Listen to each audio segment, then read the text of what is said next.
Assalamualaikum warahmatullahi wabarakatuh. Hai para pencinta catur dan para catur mania, selamat datang kembali di Legenda Catur Dunia. Levon Aronian memastikan diri lolos ke babak semifinal walau menyisakan satu game lagi. Poinnya sudah tidak bisa lagi kawan dikejar oleh pemain-pemain lainnya di grup C. Levon nantinya akan bertemu salah satu pemenang grup D. Kalau tidak Wesleso, ya Dominguez, karena dua pemain inilah sementara yang berpotensi besar untuk lolos di grup D. Kepastian lolos ke babak semifinal ini kawan didapat oleh Levon setelah memetik kemenangan ketiganya saat melawan Vincent Kemmer di babak kelima. Kita akan ulas game Levon lagi kawan, dan di sini gantian sekarang Levon pegang hitam.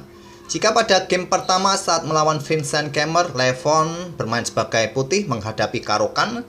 Kali ini Levon pegang hitam dan Vincent Kemmer mengawali dengan pion D4 dan Levon membalas dengan kuda F6, pion C4, pion E6, kuda F3, pion D5 dan kuda C3, gajah B4. Ini adalah permainan Ragozin defense, variasi dari Queen's Gambit Decline. Menteri A4 skak ditutup oleh kuda, pion E3 memperkuat posisi pion pusatnya, juga membuka diagonal petak terang jika terjadi pertukaran pion di sini. Di sini Levon rokade dan Menteri Putih mundur ke C2. Menteri Hitam E7, gajah D2 memblokade pimpinan dari gajah hitam ini.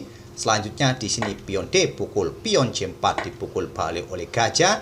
Sekarang pion E5 tantang Levon. Jika ditolak kawan, kemungkinan pion ini akan didorong untuk mendapatkan penguasaan ruang. Dan di sini Vincent lebih memilih mendorong pion D5, membuat ancaman terhadap kuda hitam. Dibiarkan oleh Levon memilih Menteri C5 berharap bisa pukul gajah untuk mendapatkan kontrol di diagonal terang ini, mencegah Raja Putih rokade pendek. Terlebih dahulu diantisipasi dengan langkah kuda E4, membuka akses bagi Menteri menjaga gajah terangnya, juga menantang pertukaran kuda atau menantang pertukaran gajah gelap. Di sini kuda pukul kuda E4 oleh Levon, dipukul balik oleh Menteri, dan selanjutnya kuda mundur ke E7. Pada posisi ini kawan, mungkin langkah yang sangat bagus atau sangat logis bagi putih adalah mengamankan rajanya untuk segera rokade, tapi Vincent memilih langkah yang sangat beresiko dengan langkah kuda ke E5, mengizinkan pertukaran gajah gelap dan putih kehilangan hak rokadenya. Tapi terlebih dahulu Levon mengembangkan gajah terangnya dengan tempo mengancam Menteri. Menteri bergeser ke F4, barulah sekarang gajah pukul gajah D2 skak, dipukul balik oleh Raja dan Vincent Kemmer sudah kehilangan hak rokadenya. Menteri B4 lanjut Levon skak, Raja mundur ke C1 agar tetap melindungi pionnya. Menteri kembali ke C5 mengancam atau mengepin gajah, selanjutnya pion B5, tapi juga dengan menempatkan menterinya di petak C5 ada resikonya kawan, resiko garbuan. Tapi untuk sementara posisi petak D7 ini masih cukup aman karena sudah dikontrol oleh gajah terang. Oleh karena itu Vincent menyerangnya dengan pion G4 berharap gajah mundur, kuda bisa melakukan garbuan. Tapi pada posisi ini kawan, gajah tidak ditarik mundur. Levon membuat langkah yang mengejutkan, langkah yang cukup bagus tapi kawan, langkah engine dengan pion G5 menawarkan pionnya secara gratis dengan tempo skak.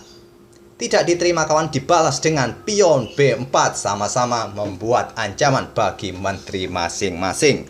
Pada posisi ini kawan, apa yang terjadi bila setelah pion G5 ini dimainkan oleh hitam dan diterima oleh putih? Gajah ini akan mundur kawan, dan walaupun kalian melakukan garbuan terhadap menteri dan beteng, kalian sudah tidak punya waktu untuk pukul beteng hitam ini kawan, karena kalian kehilangan gajah dengan tempo skak. Jadi pada posisi ini tadi Vincent membalas dengan pion B4, sama-sama membuat taktik defleksi, diterima oleh menteri hitam, dan menteri D4 tidak berani ambil pion hitam ini karena dia akan kehilangan kontrol petak C3 yang bisa diisi oleh menteri hitam. Di sini Levon melanjutkan dengan kuda G6, menantang pertukaran kuda kawan. Tantangan ditolak, putih memilih gajah mundur ke B3 terlebih dahulu, menantang pertukaran menteri. Apabila pada posisi ini kawan terjadi pertukaran kuda seperti ini, masih bisa dipukul balik oleh gajah dan tak ada masalah bagi hitam. Ataupun pada posisi seperti ini putih melanjutkan pukul gajah ini kawan, maka kuda pukul kuda oleh hitam dan mengancam gajah. Jika menteri mengambil kuda, maka gajahnya akan tewas dengan tempo skak.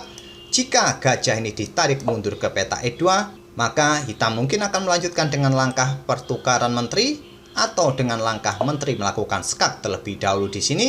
Setelah raja ini bergeser mungkin ke peta C2 atau kemana, kuda akan di backup oleh beteng ataupun dengan pion F6. Tak ada masalah bagi kedua pemain sampai titik seperti ini kawan. Tapi pada posisi seperti ini, Vincent Kemmer lebih memilih mengamankan gajahnya terlebih dahulu, juga menantang pertukaran menteri, ditolak menteri ke A3 skak, raja ke D2, dan selanjutnya pion C5 mengancam menteri. Jika dipukul menggunakan end pasen kawan, ini akan membuka lajur D bagi beteng hitam nanti, walaupun masih bisa diantisipasi dengan kuda D7 nanti, tapi jika dilanjutkan akan bikin repot putih nanti. Vincent Kemmer tidak berani pukul pion ini menggunakan end pasen, dia menghindari serangan ke peta C3 dan selanjutnya terjadi pertukaran kuda. Tidak dipukul balik oleh menteri, putih memilih pukul gajah dan Levon memilih menggeser beteng F ke E8 melindungi kudanya daripada memainkan pion F6 ini kawan karena ancaman discover attack yang bisa dimainkan oleh putih. Beteng H bergeser ke G1 mengancam pion dan di sini pion B5 membiarkan pionnya dipukul oleh beteng skak. Raja bergeser ke H8 dan selanjutnya gajah D1 menantang pertukaran menteri. Mungkin kalian mengira pada posisi ini pion F4 bisa dimainkan oleh putih untuk mendapatkan kuda yang sudah kena pin. Tidak bisa begitu kawan karena hitam akan menyerang dengan pion B4 untuk mengusir menteri dan menteri sudah tidak mempunyai petak di petak-petak gelap atau di diagonal gelap ini untuk mendapatkan atau mengepin kuda lagi. Jika menteri mundur bergeser ke peta ini kawan, kuda akan melakukan skak garbuan terhadap beteng putih. Jadi pada posisi seperti ini, terlebih dahulu gajah ditarik mundur ke peta D1 untuk mengontrol peta F3 ini dari ancaman garbuan yang bisa dilakukan oleh kuda hitam sekaligus menantang pertukaran menteri.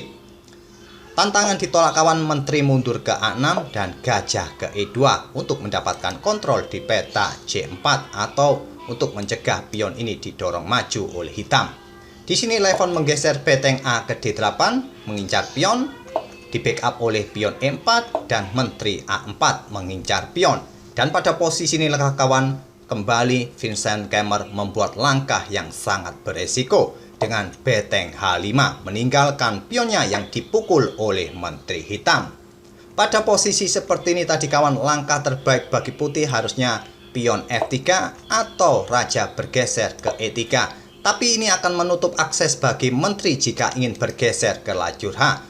Oleh karena itulah mungkin pada posisi ini Vincent Kemmer memilih resiko dengan beteng H5 dan dimanfaatkan menteri pukul pion E4.